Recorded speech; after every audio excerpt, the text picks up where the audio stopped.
अस्सलाम वालेकुम। इस वीडियो में हम देखेंगे financial statement of financial position क्या होती है और उसका प्रॉपर फॉर्मेट वगैरह देखेंगे। मैंने पहले भी बात की है हमारी पिछली वीडियो के अंदर कि अकाउंटिंग साइकिल होता है प्रॉपर। उसके अंदर हम सबसे पहले जनरल एंट्रीज़ बनाते हैं, दैन हम उस एंट्रीज़ की बेस पर लेजेस बनाते हैं, लेजेस के बेस पर हमारा ट्रायल बैलेंस बनता है, ट्रायल बैलेंस की बेस पर फिर हमारा बनता है statement of profit and loss. अब जो है फाइनल हमारा जो लास्ट स्टेप है हमारे अकाउंटिंग साइकिल का वो है statement of financial position. Statement of financial position जो होती है ये किसी स्पेसिफिक डेट के लिए होती है। जैसे हमारा statement of profit and loss थी वो हमारा किसी प्रॉपर टेन्योर के लिए था कि एक साल के लिए, एक साल के अंदर हमें कितना प्रॉफिट हुआ या एक महीने के अंदर या कुछ हफ्तों के अंदर हमें कितना प्रॉफिट और लॉस हुआ उसके लिए थी। लेकिन अगर देखें स्टेटमेंट ऑफ फाइनेंशियल पोजीशन तो वो किसी एक स्पेसिफिक डेट के लिए होती है। और ये जो है हमारे जैसे बेसिक एलिमेंट्स 5 होते हैं, एसेट्स, लायबिलिटीज़, कैपिटल, रेवेन्यू और एक्सपेंसेस। तो ये हमारे सिर्फ 3 बेसिक एलिमेंट्स के साथ काम करते हैं, एसेट्स, लायबिलिटीज़ और कैपिटल। हमने देखी होगी आपकी equation of accounting, financial accounting जो है जिसमें होता है कि asset equal to liability plus capital. वो इक्वेशन का ही काम इसमें हो रहा होता है कि आपके जो एसेट साइड है वो इक्वल होनी चाहिए आपके कैपिटल प्लस लायबिलिटीज़ के। ठीक है, अच्छा अब हम देखते हैं उसके फॉर्मेट के अकॉर्डिंग। तो सबसे पहले इसमें आएंगे एसेट। इसके 2 तरह के फॉर्मेट होते हैं, वर्टिकल और हॉरिजॉन्टल। तो मैं आपको एक ही बनाकर दिखाऊंगी, दूसरा आपको मैं बता दूंगी किस तरह का होता है। तो अभी हम वर्टिकल वाले पे काम कर रहे हैं। वर्टिकल वाले के अंदर क्या होगा, सबसे पहले आपने लिखना है सबसे पहले आपका आएगा कंपनी का नेम, जैसे हमने पिछले में किया। फिर आपकी जो स्टेटमेंट आप बना रहे हो उसका नाम, देन आपका आएगा एज ऑन, जिस डेट के लिए आप बना रहे हो, ये क्वेश्चन में आपको गिवन होगा।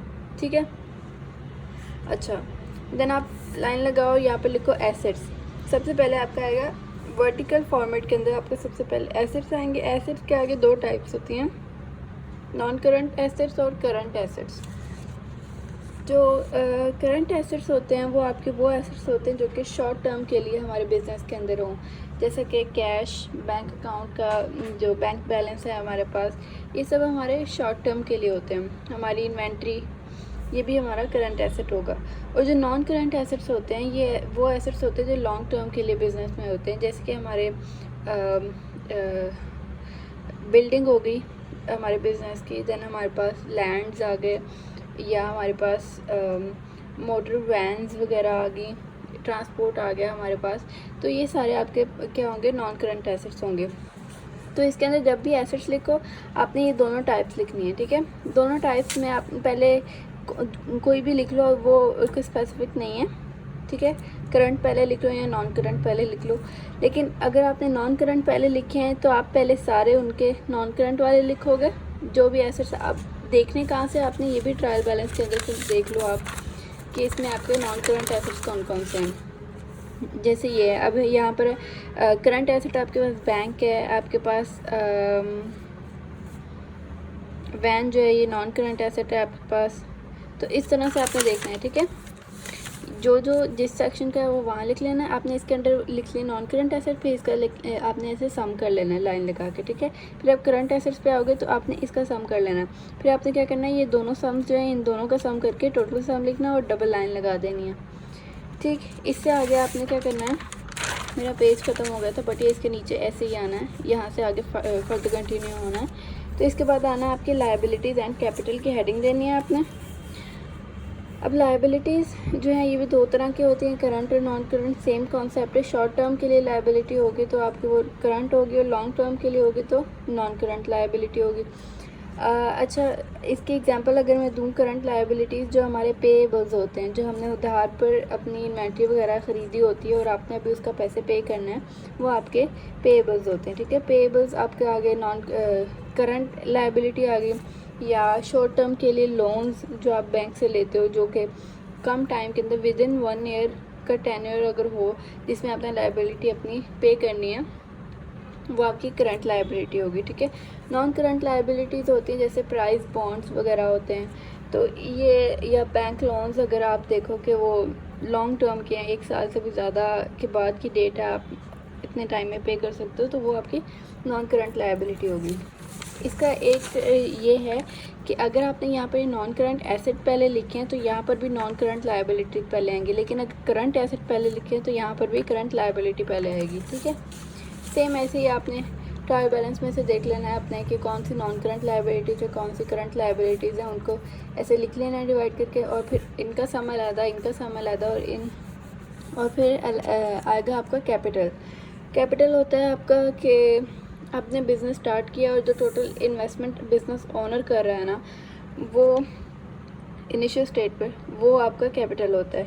ठीक है, आपकी जो भी कैपिटल की अमाउंट होगी, ये भी आपके ट्रायल बैलेंस में आ गया होगा, कैपिटल की अमाउंट वो आप यहाँ लिख लो। ठीक है, और ड्राइंग्स क्या होती हैं? ड्राइंग्स होती हैं आपकी, अगर आप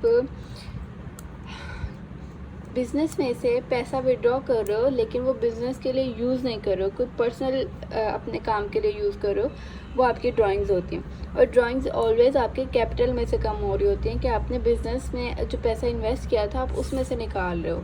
ठीक है, प्रॉफिट वगैरह में से निकाल रहे हो, वो बाद में आता है। आप डायरेक्ट ये कहते हो कि आपने कैपिटल में से निकाला है, अपनी जो टोटल इन्वेस्टमेंट थी उसमें से कम कर लिया है आपने, इन्वेस्टमेंट पीछे आपकी कम रहेगी, तो वो आपकी ड्राइंग्स होती है। ये ना तो एक्सपेंस होते हैं ना कुछ और होते हैं, ये एक सेपरेट चीज़ है। ठीक है, तो इसको आपने कैपिटल के साथ लिखना होता है।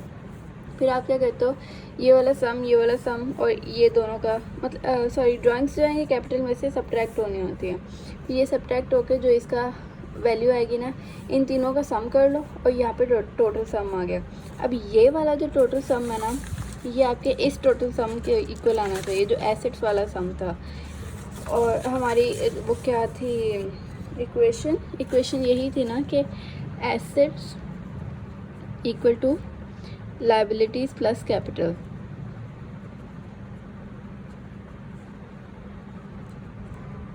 तो ये बोथ साइड्स इक्वल आनी चाहिए आपकी। ठीक है, तो इस तरह से था।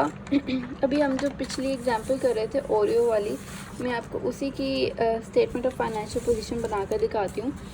अगेन फॉर्मेट फॉलो करना है हमने, कंपनी का नाम, देन कौन सी बना रहे हैं स्टेटमेंट ऑफ फाइनेंशियल पोजीशन,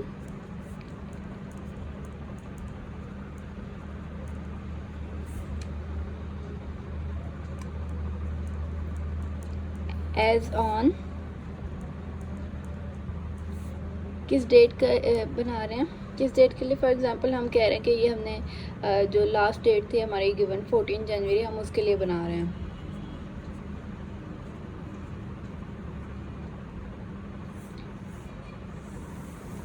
ठीक है, अब यहाँ पर आएंगे सबसे पहले आपके पास एसेट्स,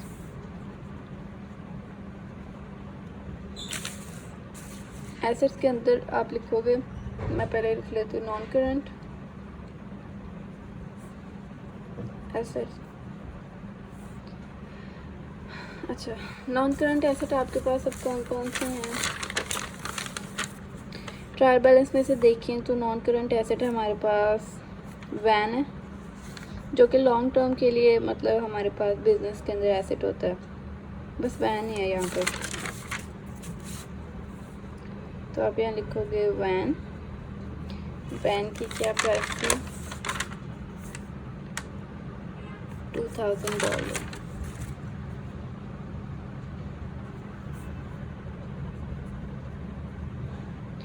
ठीक है, इसके बाद आपके पास आएंगे करंट एसेट। अब मुझे इसका सम करने की ज़रूरत नहीं है क्योंकि ये एक ही है फ़िलहाल। करंट एसेट आ गया। करंट एसेट के अंदर आपका क्या क्या आएगा,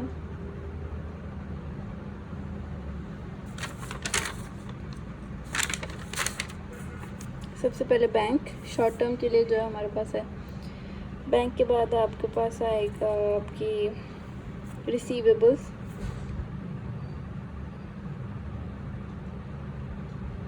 और बैंक रिसीवेबल्स,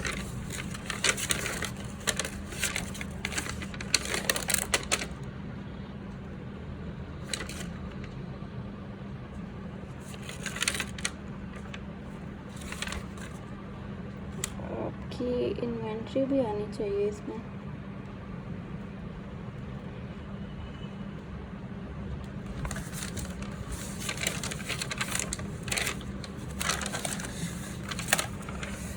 स्टेटमेंट पता नहीं कहाँ गई हमारे क्वेश्चन की। चलो इन्वेंट्री लिख लेते हैं।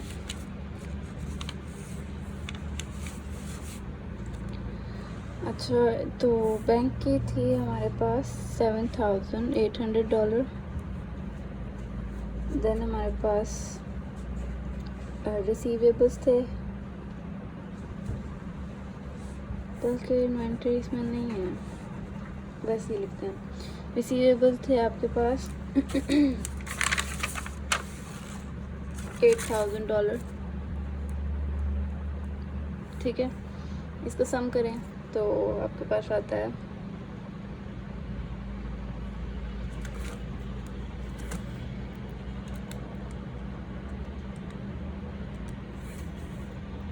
$15,800, और अगर आप टोटल का सम करें तो आपके पास आता है $17,800। और ये डबल लाइन लगा देनी है। अब आपके आएंगे यहाँ पे कैपिटल एंड लायबिलिटीज़।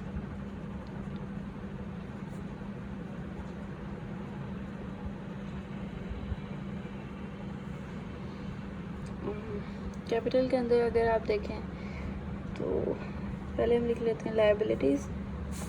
लायबिलिटी, अब यहाँ पर ना इसके अंदर हमारे पास नॉन करंट लायबिलिटी कोई भी नहीं है, सिर्फ करंट लायबिलिटी है, वो है हमारे पास पेएबल्स, ठीक है। तो हम क्या कहते हैं यहाँ पर डायरेक्टली करंट लायबिलिटी लिख लेते हैं, लेकिन अगर नॉन करंट भी होती तो हम यही वाला सीक्वेंस फॉलो करते हैं। इसके अंदर आएगा हमारे पास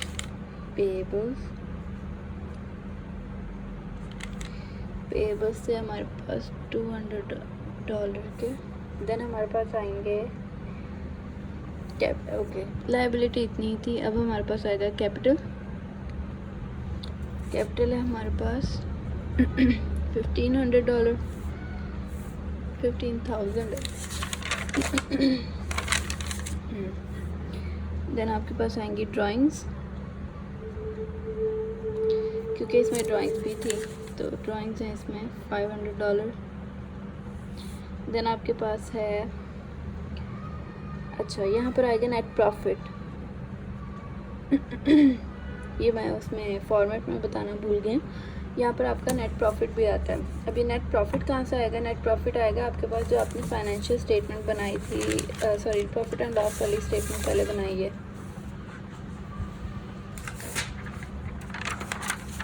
इधर से ये रहा नेट प्रॉफिट। तो नेट प्रॉफिट है आपके पास $3,100। अब इसका सम कर लो। इसका सम आएगा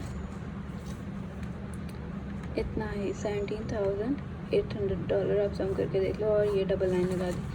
तो ऐसे था आपका स्टेटमेंट ऑफ फाइनेंशियल पोजीशन। अब ट्राई करती हूँ मैं कि इसके जो थ्योरी है उसको थोड़ा सा वीडियो में एक्सप्लेन कर दूँ। बाकी हमारा तकरीबन पूरा हो गया सिलेबस। अभी जो इसका 2 कॉन्सेप्ट और रहते हैं कि वो मैं प्रॉपर ऐसे फॉर्मेट में नहीं बताऊंगी, वो वैसे थोड़ी सी एग्जांपल्स के थ्रू मैं आपको बता दूंगी। जो रिटर्न्स और कैरेज और डिस्काउंट वाला है, और फिर आगे हमारे पास एक और टॉपिक है, तो अभी अगली वीडियो में वो करेंगे। तब तक के लिए अल्लाह हाफ़िज़।